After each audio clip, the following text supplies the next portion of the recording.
لیکن تمہیں پتا نہیں کہ یہ کسی ماں کا بیٹا ہے. فہمنے کو دیتا تھا تو میرا کلیجہ پھٹتا تھا. اور میری بیٹی اور آرام سے لکھ کر لوگ گزر گئے کہ یہ 70 لاکھ ہے, ان کا درد تو سمجھو, تکلیف تو سمجھو. 7 فٹ کا سونا جوان اور نشے کا عادی ہے تو کسی نالی میں پڑا ہوا ہے. اور میں نے کہا اس قوم کے ساتھ اس سے بڑا بھیانک مذاق کیا ہوگا. کوئی دانشور تھا بڑا ظالم. اس ظالم سے کوئی مشورہ لینے آیا. اس نے آگے کہا تو بڑا ظالم ہے, بڑے کڑوے مشورے دیتا ہے. میرا ایک دشمن ہے, میں اس سے بدلہ لینا چاہتا ہوں. میرا دل کرتا ہے اس کا بچہ قتل کر دوں تاکہ وہ تڑپے. تو ظالم نے کہا اسے قتل نہ کر, وہ تو اس کا باپ 2-4 مہینے رو کے چپ کر جائے گا. اور پھر میں سخت سزا دینا چاہتا ہوں, مشورہ دے. تو اس نے کہا اس کے بچے کو نشے پہ لگا دے. جس کا بچہ نشہ کرے گا وہ باپ روز مرے گا, روز جیے گا. وہ ماں روز مرے جیے گی, نشے پہ لگا دے. اس قوم کے ساتھ سب سے بڑا ظلم یہ ہوا کہ ملت کا جوان نشے پہ لگ گیا, ڈرگس پہ لگ گیا. اتنے تباہ حالات ہوئے کہ جوان چڑھتی جوانیاں. اماں نے کتاب دے کے بھیجا تھا اور کالج سے واپس آئے تو نشے کے ٹیکے ہاتھوں میں پکڑے ہوئے, ٹیکے. اور آپ کس ملک کے اسلام آباد میں ایک دن میڈیا نے وہ خبر بھی وائرل کی اور وہ چیز بھی دکھائی لوگوں کو. 3 مہینے کا بچہ لے کے نشئی سڑک پہ آ گیا. اس نے کہا میرا نشہ ختم ہو گیا, میرا بچہ خرید لو, 2 پڑیاں دے دو. تو وہاں بیویاں جو سن رہی تھی وہ بھی چیخے مار کے رو رہی تھی. یہ ظلم کیا اس قوم کے ساتھ. اور کرپشن کی لعنت میں اجازت دی سپلائی کرنے والوں کو کہ گلی گلی بیچے, گلی گلی. انہوں نے کچھ تھوڑا ظلم نہیں کیا ان حکمرانوں نے. اور ہماری اپوزیشن اس کو صرف اتنا پتا ہے کہ یہ جائے اور ہم آئے, اس سے زیادہ کوئی غرض نہیں. بھائی کرپشن کے خلاف نکلے ہو, تم نشے کے خلاف کس دن نکلو گے؟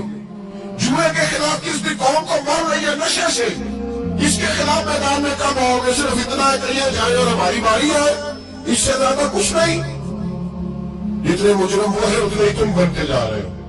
اس لیے کہ اصل بات پر نہ وہ آتے ہیں اور نہ اصل بات پر یہ آتے ہیں. بھائیو, دوسرا اس کو مشورہ دے رہے ہیں.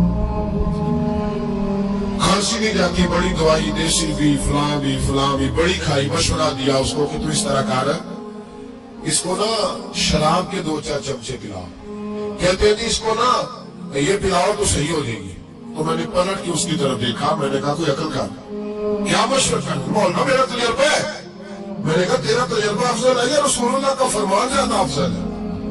تیرا تجربہ افضل ہے. حضرت ام سلمہ رضی اللہ تعالیٰ عنہ کہتی ہے میں نے عرض کی یا رسول اللہ صلی اللہ علیہ وسلم میری بچی بڑی بیمار ہے, تو مجھے کسی نے کہا ہے یہ تھوڑی سی نشے والی چیز ہے, یہ بنا کے تیار کر کے دو, صحیح ہو جائے گی. بیمار ہے بچی تو یہ نشے والی چیز ہے, اس کو تیار کر کے دو, تھوڑا نشہ ہے. اگرچہ بعض, میں نے شروع میں کہا, بعض لوگ مریض کو, سخت مریض کو ایسی ادویات جو مجبوری بن جائے اس کی گنجائش اور اجازت دیتے ہیں. محتاط علماء اس میں بھی بہت ساری چیزیں پہلے بیان کرتے ہیں, لیکن اس نے کہا کہ میرا نشہ دینا ہے شفا کے لیے. حضرت ام سلمہ کہتی ہے میرے نبی پاک نے میری طرف دیکھا, میری طرف. تو میں نے کہا یا رسول اللہ آپ کیا فرمانا چاہ رہے ہیں؟ تو نبی پاک نے فرمایا ام سلمہ کبھی ناپاک چیز میں بھی شفا ہوئی ہے, کبھی ناپاک چیز میں بھی, کبھی شراب اور خمر میں بھی شفا ہو سکتی ہے.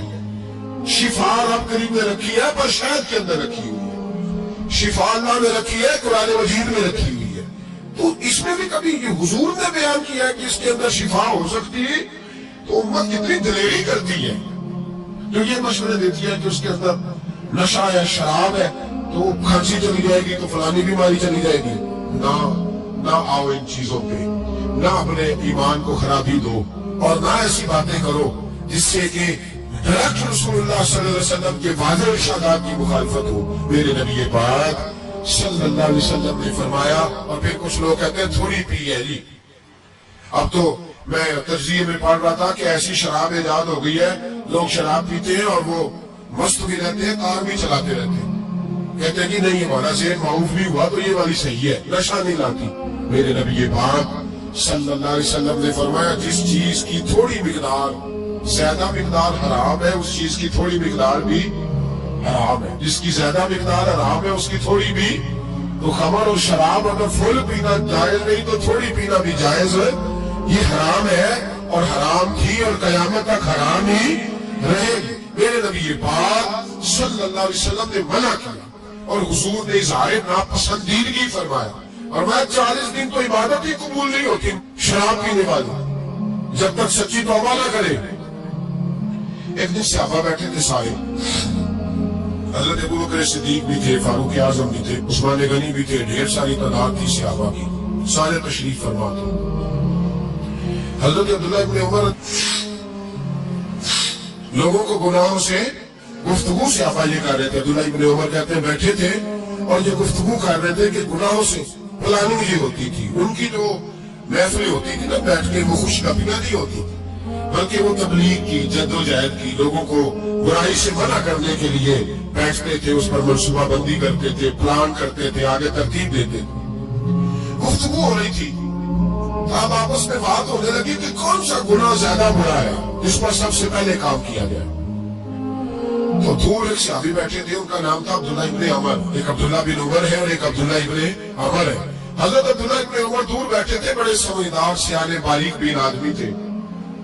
تو حضرت عمر فاروق اپنے بیٹے سے کہنے لگے جا عبداللہ ابن عمر سے پوچھئے کہ سب سے سخت گناہ کون سا ہے۔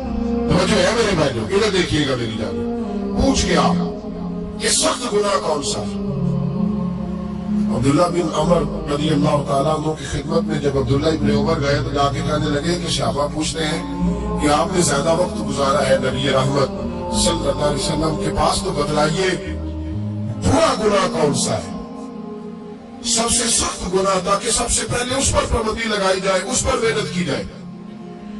تو حضرت عبداللہ ابن عمر کہنے لگے صحابہ کو جا کے بتا دو کہ سب سے برا گناہ شراب پینا، سب سے برا گناہ، اور یہ ام الخبائث برائیوں کی جڑ ہے، گناہوں کی ماں ہے، یہ بنیاد ہے، باقی گناہ اسی سے شروع ہوتے ہیں۔ کہتے ہیں میں نے آ کے بتایا تو حضرت ابوبکر صدیق رضی اللہ تعالیٰ عنہ سیدنا فاروق اعظم کہنے لگے خود جاتے ہیں، ان کے پاس خود جاتے ہیں، چونکہ ہم نے بات سننی ہے ہم خود جاتے ہیں اور ان سے جا کر کے سوال کرتے ہیں کہ اگر آپ کو اس تفصیل کا پتہ ہے نا تو اس کے پیچھے بھی کوئی تفصیل ہوگی جو میرے نبی پاک نے بیان کی ہوگی صلی اللہ تعالی علیہ وسلم، اس تفصیل کا بھی آپ کو پتہ ہوگا جو نبی پاک نے بیان کی ہوگی، اس بات کے پیچھے جو بیک گراؤنڈ ہے، جو پس منظر ہے۔ فرماتے ہیں کہ ہم اٹھے، عبداللہ ابن عمر کے پاس گئے، ان سے جا کے پوچھا جناب آپ نے یہ تو فرمایا ہے شراب ام الخبائث ہے، تو اس کے پیچھے پس منظر کیا ہے؟ عبداللہ ابن عمر کہنے لگے یہ میں نے اپنے پاس سے نہیں کہا، یہ میں نے نبی پاک سے سنا ہوا ہے۔ حضور سید عالم صلی اللہ علیہ وسلم بیٹھے تھے تو حضور نے فرمایا شراب یہ نشہ، یہ برائیوں کی ماں ہے۔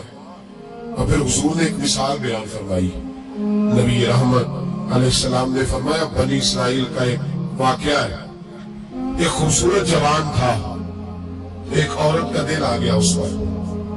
یہ یاد رکھ لیں، ہم لڑکوں کو منع کرتے رہتے ہیں لیکن ہمیں گھر کی بچیوں پر بھی توجہ دینی ہوگی، ہمیں ان کے فون پر بھی نگرانی کرنی ہوگی، ہمیں وہاں بھی غور کرنا ہوگا، اس لیے کہ اگر کوئی بچی گنجائش نہ دے تو میرا خیال ہے کہ لڑکا جرأت کرنے کی طاقت نہیں رکھتا، تو وہاں بھی ان کی اماں سے کہے کہ پابندی لگائے، بچی کسی کا موبائل لے کر کے کہیں اس کو استعمال تو نہیں کر رہی، اس پودے پر بھی توجہ دے، درخت بننے سے پہلے اس کی بھی نگرانی کریں، یہ بھی بڑا ضروری کام ہے۔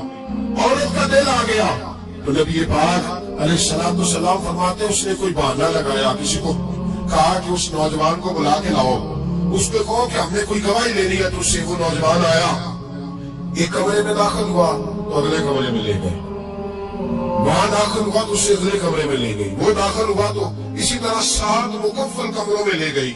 میرے کریم رسول میرے محبوب پاک علیہ السلام فرماتے ہیں، صحابہ کو سمجھا رہے ہیں میٹھے لب و لہجے میں، فرماتے ہیں جب سب سے پچھلے کمرے میں لے گئی تو ایک لڑکا بندھا ہوا تھا وہاں رسیوں سے، شراب کا پیالہ پڑا ہوا تھا، اور بی بی کہنے لگی کوئی گواہی شواہی نہیں لینی، تجھے اس لیے بلایا ہے کہ تیرے اوپر دل آ گیا ہے، اب میرے ساتھ منہ کالا کر۔